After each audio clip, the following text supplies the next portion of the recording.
Praise the Lord. கர்த்தருக்கு மகிமை உண்டாவதாக. இந்த நல்ல காலை வேளையில் கர்த்தருடைய வார்த்தை மூலமாய் உங்கள் யாவரையும் சந்திப்பதிலே நான் மிகுந்த மகிழ்ச்சி அடைகிறேன்.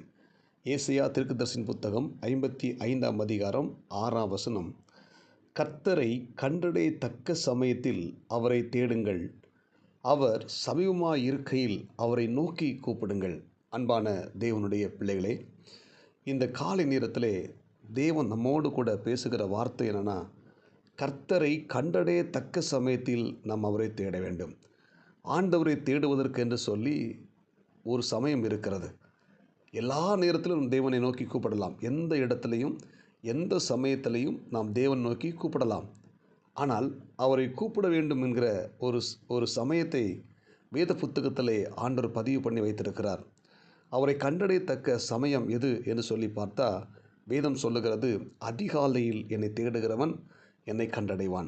அப்போ அதிகாலை நேரத்தில் நாம் தேவ சமூகத்தில் போய் நாம் அவர் நோக்கி ஜெபிக்கும்போது, விண்ணப்பங்களை சொல்லும்போது நம்முடைய ஜெபத்தை ஆண்டவர் கேட்கிறார். அப்போ அதிகாலை நேரத்தில் நம்ம என்ன செய்யணும்? எழும்பி தேவ சமூகத்திலே நாம் ஜெபிக்க வேண்டும். அதிகாலை நேரம் தேவனை தேடுவதற்கு ஒரு உகந்த நேரமாக நம்முடைய வாழ்க்கையில் எடுத்துக்கொள்ளலாம். அப்போ அதிகாலை நேரத்தில் நம்ம என்ன செய்யணும்? இருட்டோடு எழுந்து தேவ சமூகத்தில் போய் நாம் கண்ணீரோடு கூட ஜெபிக்கும்போது, விண்ணப்பங்களை ஏறெடுக்கும்போது நம்முடைய ஜெபங்களை கர்த்தர் கேட்டு நமக்கு பதில் கொடுக்கிறார். தேவன் மோசேயை பார்த்து சொல்லுகிறார், நீ விடியற் காலத்தில் ஆயத்தமாகி சீனாய் மலை உச்சியில் வந்து காலமே என் சமூகத்தில் வந்து நில் என்று சொல்லுகிறார். இந்த மோசே விடியற் காலத்தில் எழும்பி காலையில் போய் அந்த மலை உச்சியில் ஆயத்தமாகி தேவ சமூகத்தில் நிற்கிறார். அப்பொழுது தேவன் என்ன செய்கிறார்? மோசையோடு கூட பேசுகிறார், கட்டளைகளை கொடுக்கிறார், பிரமாணங்களை கொடுக்கிறார், ஜனங்களை குறித்து பேசுகிறார், எதிர்காலத்தை குறித்து பேசுகிறார், வாக்குத்தத்தம் பண்ணப்பட்ட கானானை குறித்து பேசுகிறார். எல்லாவற்றையும் மோசையோடு கூட பகிர்ந்து கொள்ளுகிறார். அப்போ அதிகாலை நேரத்தில் அந்த மோசே இருட்டோடு எழுந்து ஆயத்தமாகி தேவ சமூகத்தில் நின்ற பொழுது தேவன் தன்னுடைய இருதயத்தை எல்லாம் மோசைக்கு வெளிப்படுத்துகிறார். அன்புக்குரிய தேவனுடைய பிள்ளைகளை, நாம் அதிகாலை நேரத்தில் நாம் தேவ சமூகத்தில் போய் நின்று ஜெபிக்கும்போது தம்முடைய இருதயத்தை எல்லாம் தேவன் நமக்கு வெளிப்படுத்துவார். இந்த இறைவார்த்தை கேட்கிற தேவனுடைய பிள்ளைகளே, அவருடைய இருதயத்தை எல்லாம் வெளிப்படுத்தும் போது நம்மை குறித்து, நம்முடைய எதிர்காலத்தை குறித்து, நமக்கு கொடுக்க வேண்டிய ஆலோசனையை கொடுப்பார், நடக்க வேண்டிய வழியை சொல்லி கொடுப்பார். நம்முடைய எதிர்காலம் எப்படி இருக்கும், நம்ம என்ன செய்ய போகிறோம், இது எல்லாவற்றையும் ஆண்டவர் போதிப்பார். எனவே அதிகாலை நேரத்தில் நம்ம என்ன செய்யணும்? எழும்பி ஜெபிக்க வேண்டும். இந்த மோசே என்ன செய்கிறார்?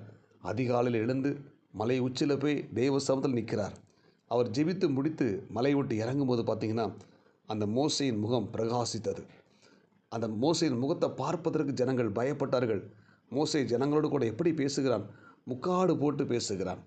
நான் ஒன்று சொல்லுகிறேன் தேவனுடைய பிள்ளைகளே, மோசே அதிகாலையில் சீனாய் மலையில் உச்சியில் போய் தேவனோடு கூட பேசின பொழுது அவன் முகம் பிரகாசித்தது போல, இன்றைக்கு நம்முடைய வாழ்க்கையில் நம்ம அதிகாலை நேரத்தில் தேவ சமூகத்தில் போய் நாம் கண்ணீரோடு கூட ஜெபிக்கும்போது, தேவனை தேடும்போது நம்முடைய முகத்தை மட்டுமல்ல நம்முடைய வாழ்க்கையும் ஆண்டவர் பிரகாசிக்க பண்ணுவார். ஆமென். இந்த இறைவார்த்தை கேட்கிற தேவனுடைய பிள்ளைகளே, நீங்கள் அதிகாலை நேரத்தில் தேவனை தேடுங்கள். சிங்கக்குட்டிகள் தாழ்ச்சியடைந்து பட்டினியாக இருக்கும். கர்த்தரை தேடுகிறவர்களுக்கு ஒரு நன்மையும் குறையப்படாது. கர்த்தரை தேடுகிற உங்களுக்கு ஒரு நன்மையும் குறையப்படாத ஆசீர்வாதத்தை கர்த்தர் நமக்கு கொடுப்பார். எனவே அதிகாலையில் நம்ம தேவனை தேடும்போது நம்முடைய எதிர்காலத்தை பிரகாசிக்க பண்ணுகிறார். சங்கீதக்காரன் சொல்லுகிறார், வறண்டதும் விடாய்த்ததுமான இடத்திலிருந்து அதிகாலையில் நம்மை தேடுகிறேன். தாவீது அவன் ஆடுகளை மேய்க்கிற வனாந்தரத்தில் போகும்போது அதிகாலையில் தேவன் நோக்கி கூப்பிடுகிற மனுஷனாய் காணப்பட்டார். அதனால தான் அந்த தாவீதை அதிகாலை நேரத்தில் தேவனை நோக்கி கூப்பிட்ட தாவீதை அந்த நாட்டுக்கே ஆண்டவர் ராஜாவாய் மாற்றினார். எல்லாரும் பார்க்கும்போது அவன் சாதாரண மேய்ப்பன். தாவீதுடைய வாழ்க்கை கடைசி வரைக்கும் இந்த ஆடு மேய்க்கிற வாழ்க்கை தான் என்கிற நிலை தான் இருந்துச்சு. ஆனால் இந்த தாவீது அதிகாலையில் தேவன் நோக்கி கூப்பிட்ட பொழுது தாவீதுடைய எதிர்காலத்தை ஆண்டவர் பிரகாசிக்க பண்ணார். அந்த நாட்டுக்கே ராஜாவாய் மாற்றினார். எனவே நம்முடைய வாழ்க்கையிலும் ஒவ்வொரு நாளும் அதிகாலையில் நம்ம எழுந்து நம் தேவ சமூகத்தில் நாம் ஜெபிக்க வேண்டும். பரிசுத்தவான்களில் ஒருவர் இப்படி சொல்லுகிறார், நான் அதிகாலையில் எழுந்து ஜெபிக்காவிட்டால் அந்த நாளில் சாத்தான் என்னை மேற்கொண்டு விடுவான். அந்த நாள் எனக்கு தோல்வி நாளாய் மாறிவிடும். ஆமென். அன்புக்குரிய தேவனுடைய பிள்ளை, இது எவ்வளோ உண்மையான ஒரு வார்த்தை. அதிகாலையில் நம்ம எழுந்து நம்ம தேவனை தேடாவிட்டால் அந்த நாட்களில் சாத்தான் நம்மை மேற்கொண்டு விடுவான். அந்த நாள் நமக்கு தோல்வி நாளாய் மாறிவிடும். எனவே நம்ம அதிகாலையில் எழுந்து தேவனை நோக்கி நாம் ஜெபிக்கும்போது அந்த நாள் நமக்கு ஒரு வெற்றி நாளாய் மாறும். சாத்தான் தோற்கடிக்கப்பட்டு விடுவான். அந்த நாள் நமக்கு மிகுந்த ஆசீர்வாதமான நாளாய் மாறிவிடும். எனவே அதிகாலை நேரத்தில் எழுந்து நாம் ஜெபிப்போம். தேவனை தேடுவோம். அவரை கண்டடைத்தக்க சமயத்தில் தேடுவோம். நிச்சயமாக நம்முடைய வாழ்க்கையை ஆண்டவர் பிரகாசிக்க பண்ணுவார். ஜெபிப்போமா? பரலோக தேவனை, இந்த இறைவார்த்தை கேட்ட ஒவ்வொரு தேவனுடைய பிள்ளைகளுக்காக நான் ஜெபிக்கிறேன். இந்த இறைவார்த்தை கேட்ட ஒவ்வொரு தேவனுடைய பிள்ளைகளும் அதிகாலையில் தேவ சமூகத்தில் போய் கண்ணீரோடு கூட ஜெபிக்க தேவனை தேட உதவி செய்வீராக. அதிகாலையில் தேடு நம்முடைய பிள்ளைகளை நீங்கள் பிரகாசிக்க பண்ணுங்கள். இந்த இறைவார்த்தை கேட்ட எல்லாரும் ஆஸ்வதிங்க. இந்த நாளுக்குரிய கிருபை கொடுங்க. இயேசு கிறிஸ்துவின் நாமத்தில் ஜெபிக்கிறோம் நல்ல பிதாவே, ஆமேன். God bless you. உங்கள் யாவரையும் கர்த்தர் ஆஸ்வதிப்பாராக.